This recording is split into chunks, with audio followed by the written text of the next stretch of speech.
Once again, welcome Jeff Hunt, the chairman of the Western Conservative Summit.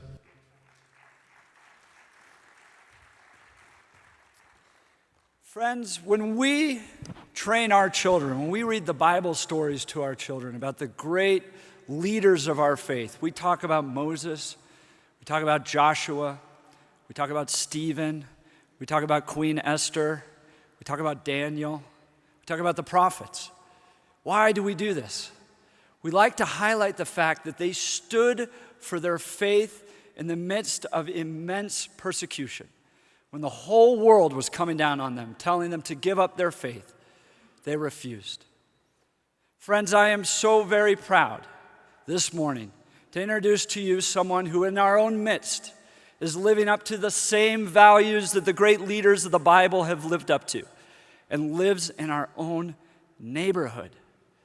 Ladies and gentlemen, Colorado Christian University, the Centennial Institute, and the Western Conservative Summit are proud to welcome Jack Phillips.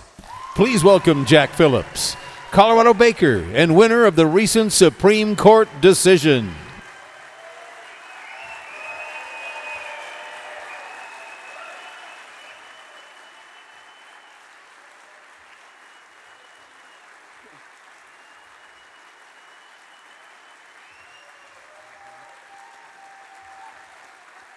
Thank you.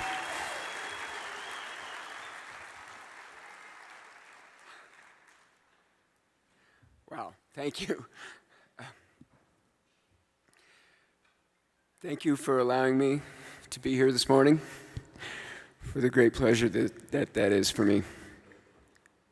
And thank you also to the many of you have been praying for me and supporting me and my family over these last few months and years.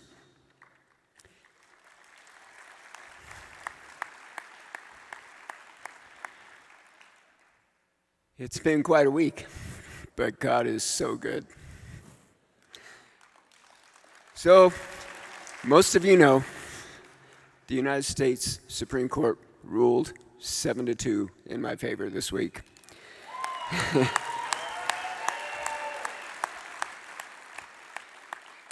And my story is familiar to most of you, but with your permission, I'd like to take a moment and share once again why this case is so important to me and why it's worth all the lost time and the hassle and the money and the effort with all the tumult and even threats and backlash. I serve everybody who comes in my shop. Everybody, people from all walks of life, and I give them the best that I have. And I've spent many years honing my craft as a cake artist, combining baking with my love of sculpting and painting and sketching. And I love my work because a cake is a canvas on which I like to express ideas, celebrate events, and bring joy to people's lives. So it was shocking to me that the government would try to take away my freedoms and force me to create something that went against my faith. The government's hostility directly impacted my family's shop, our ability to make a living. We also faced death threats and harassment, all for choosing not to design a cake that celebrates one particular event. I've heard my faith described as despicable, and my efforts to defend my religious freedom have been compared to the acts of the Nazis. And I'm profoundly thankful that the court saw the injustice that our state government inflicted on me. Its decision is great for my family, for our shop, and for people of all faiths who should not have to fear government hostility or unjust punishment. The court's decision makes clear that tolerance is a two-way street. If we want to have freedom for ourselves, we have to extend it to others with whom we disagree.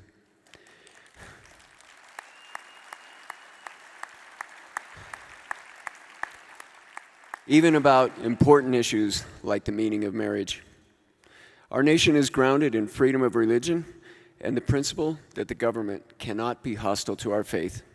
And this week, the justices of the High Court affirmed those basic principles.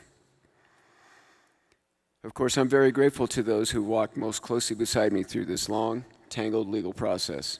And no one is working harder today to preserve religious freedom for all Americans than the Alliance Defending Freedom.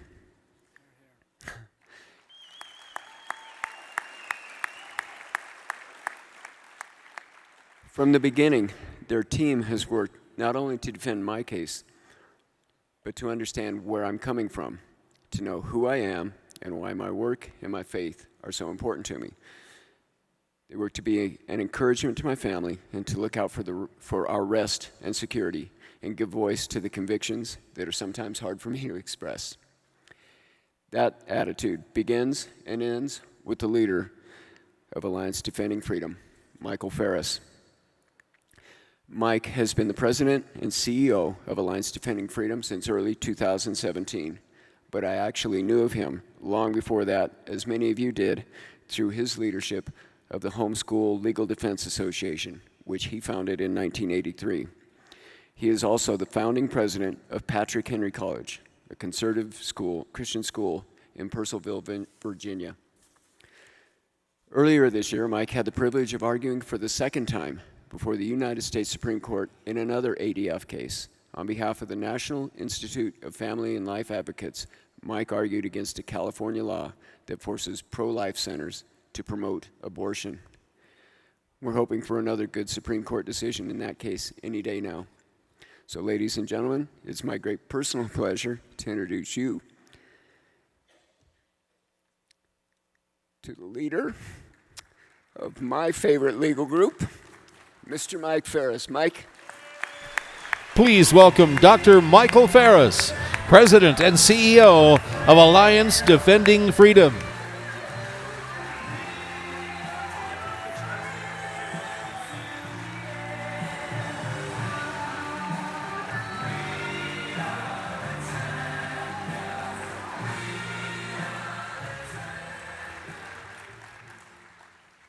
Well, thank you so much. Jeff, I recognize that this is an important conference. I didn't realize how important until this Monday. Everybody expected the Masterpiece case to be decided the very last day or so of the Supreme Court's decisions this month in June. But apparently they decided we need the decision in time for the Western Conservative Summit. So they announced it on Monday of this week. Jack, it is such a blessing. When people go to law school, they expect and believe, really genuinely believe, that everyone has a right to legal representation, to a defense. People represent criminals. People represent people that have done very wicked things. But everybody's entitled to a legal defense. We have the great blessing at ADF that we get to represent genuine heroes like Jack Phillips. That is such a pleasure. It just did my heart good to hear you give him a hero's welcome this morning, because that's what Jack Phillips is. He is a hero of the faith, and we have seen a modern legacy in our own time.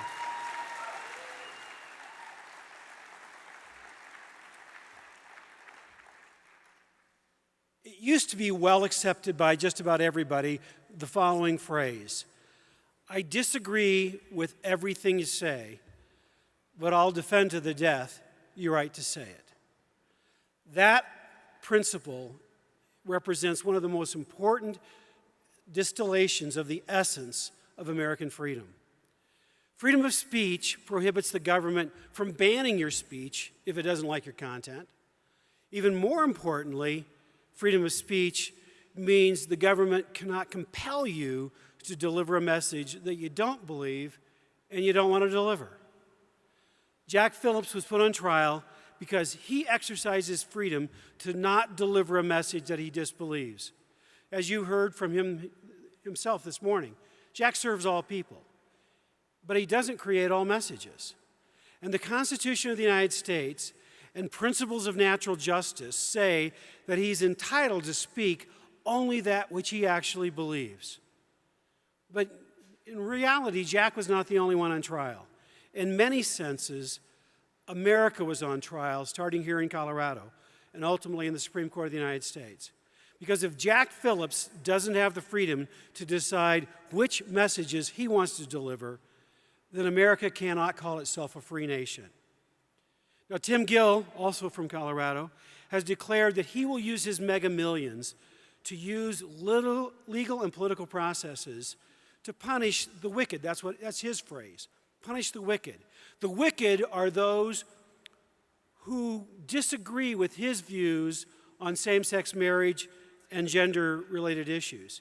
And he intends to use his massive fortune to go from state to state to state to ensure that people like you and me, people like Jack Phillips, are treated as second-class citizens until we either go silent, are driven from the marketplace, or we ultimately succumb and agree with their views. Our silence or our agreement is the only thing that they will accept.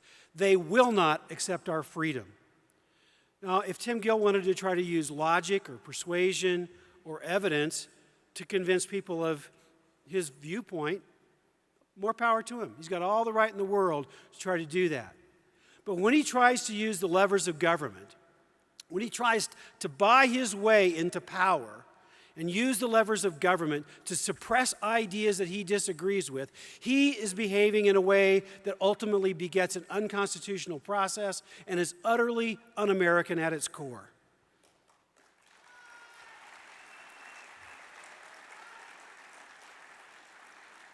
Tolerance cannot be promoted or achieved by intolerant tactics.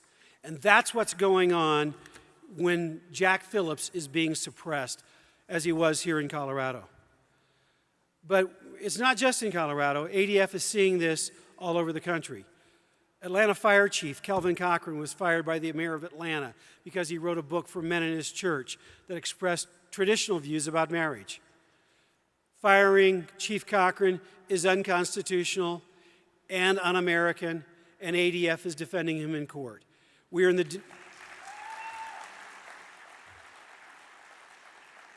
damages phase of his civil rights trial to make him whole for what was done to him in an unconstitutional fashion. The city of East Lansing, Michigan banned a Christian couple from a farm market because they expressed viewpoints about same-sex marriage on their social media feeds that was contrary to the position of the officials of East Lansing, Michigan. Even though they don't live or their farm's not in East Lansing, they can't enter and sell their products unless they agree with the officials on same-sex marriage. That action is unconstitutional and un-American, and ADF has obtained a preliminary injunction, and that court battle continues. And they are in the farm market now selling their wares because we have gone to court.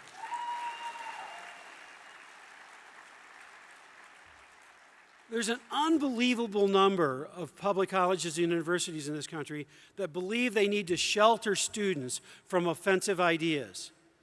And it isn't too hard to figure out that by offensive they mean conservative ideas, religious ideas, particularly Christian ideas.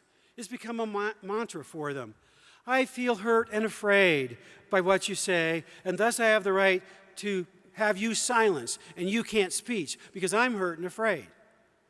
If being offended by somebody's speech is enough to silence somebody, then let's just take MSNBC and close them down because I'm offended every time they open their mouth.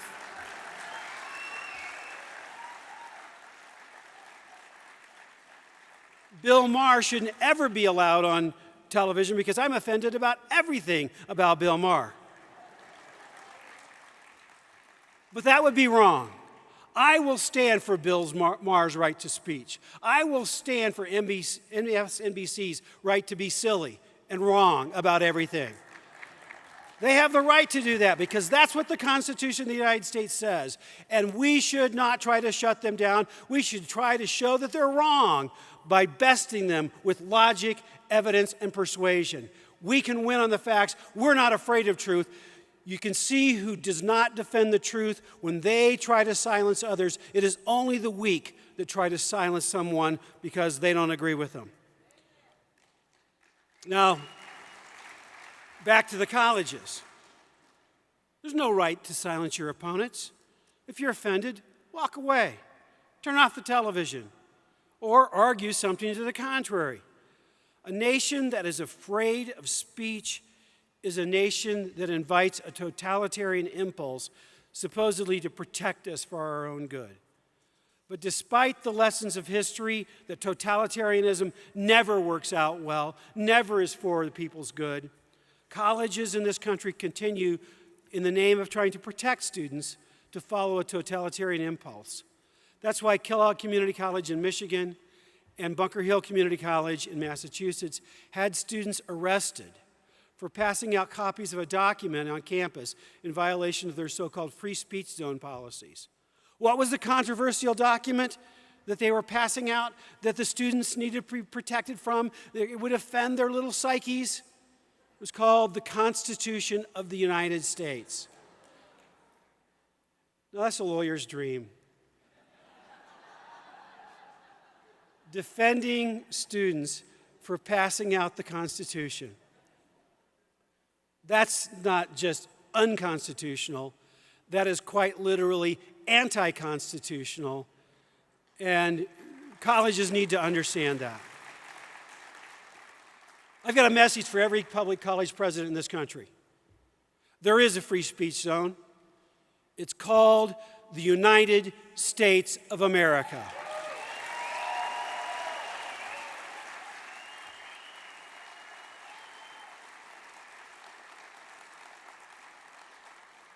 ADF has filed dozens of lawsuits against public colleges for violating freedom of speech, and we're winning. In fact, our win rate there is well over 90%. It doesn't stop the other side from continuing and persisting. And it's not going to stop the other side from persisting in cases like Jack Phillips. Even though the Supreme Court ruled this week 7-2 that Colorado violated his religious freedom by treating his religious beliefs with indifference, disdain, and hostility. This is not everything we wanted. We asked them for religious freedom and freedom of speech. They basically said, we're going to deal with the freedom of speech issues later, because the egregious nature of what Colorado did relative to his freedom of religion is so important. We're going to decide that right now. And it's not a narrow decision about religious freedom. It is a major decision about religious freedom. When you treat people with hostility because of religion, that's unconstitutional, 7-2 by the Supreme Court of the United States. That's not narrow. That is an extraordinary decision that was achieved this week.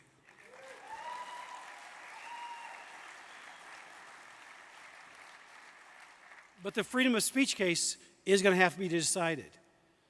And we may hear some more about that on this coming Monday.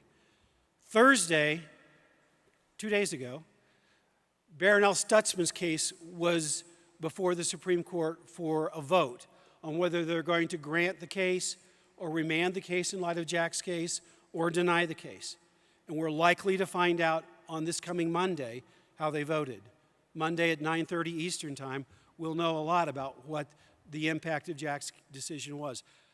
If I have to guess, I guess they're most likely to remand the case for further decisions, because the hostility of the state of Washington against Barronelle's views, her religious views, was almost as equally egregious as what happened to Jack.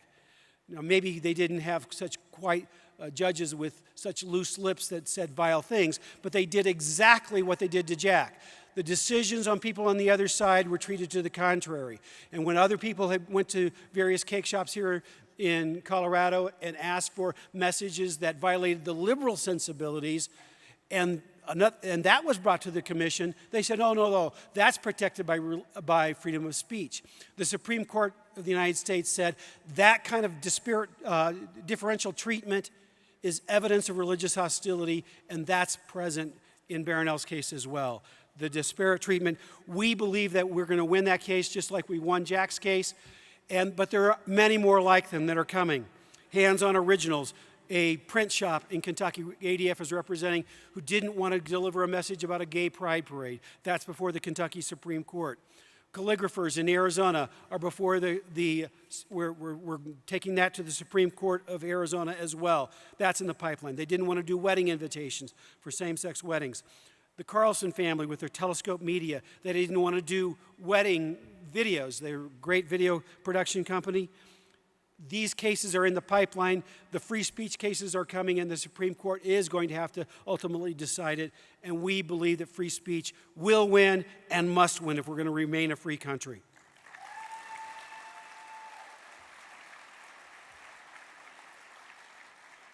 And it's not just business owners that are being attacked, churches are being attacked. In Iowa, they passed a public accommodation law that would make churches, we believed, be responsible to have transgender bathroom policies in the churches. We went to court and got a decision. The government said that was what the policy meant. But the courts of Iowa said, no, that's not what the legislature meant. And we won on statutory grounds at this point. Similarly, in Massachusetts, a similar policy was contested in court. ADF defended that. And again, we won on statutory grounds. When we can beat them on statutory grounds, that's how we win. When we beat them on constitutional grounds, that's how we win. But we will not stop defending churches. And we need to understand the systematic attack on churches is coming. But for over 30 years, I defended homeschool families. And the way we did it is basically we started an organization where homeschoolers stood together. And we said, you attack one of us, we're all going to come to the defense. And churches need to realize that test case litigation is not going to be enough. ADF, as it was originally situated, and other groups do test case litigation. But HSLDA took all the cases for all of our members. And ADF has started a program just like that for churches called the Church Alliance. And there's a booth here, ADF has a booth here for the Church Alliance program. If you're a pastor, if you're a church leader, you're a member of a church, please go by our booth and find the information about how your church can be defended as a member. So it's not just a test case. If you're a member of the Church Alliance and your church has any legal problems relative to church autonomy or religious liberty, we will defend you. And we will be there for you no matter what. That's an important development I think that churches need to understand. But as Jack alluded to, it's not just the issue of gender issues and same-sex marriage. They're attacking us on anything that we believe and they don't believe. The case I argued in the Supreme Court on March 20th, and the decision will be coming down any day. I'm hoping it'll come down Monday to complete a great 10 days. About 8 days ago, one of our daughters gave birth to our 22nd grandchild. So, yeah.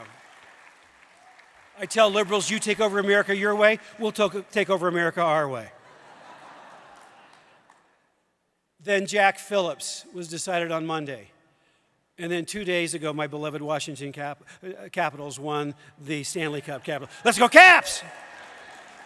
And if the NIFLA case comes down this coming Monday, that would be a great 10 days. Colorado isn't the only state that has crazy legislators. California, they're even crazier. California said that if you're a pro-life pregnancy center, you have to put a sign on your wall saying, if you want a free abortion, please call this 800 number for the state of California. That's just crazy. That's constitutional crazy. That's common sense crazy. And yet, the federal court in California said, oh no, that's perfectly okay. And the Ninth Circuit, to no one's surprise, said that's perfectly constitutional. I'm surprised they didn't say and admirable and wise. They stopped short of saying those things. But the Supreme Court of the United States granted review, and I argued the case on March 20th.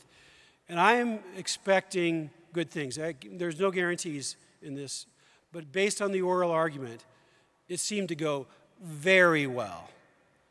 And when Justice Kagan asked the other side, what was behind this gerrymandered law that was so disorganized in its orientation? When Justice Kagan's answering favorable questions, that's encouraging.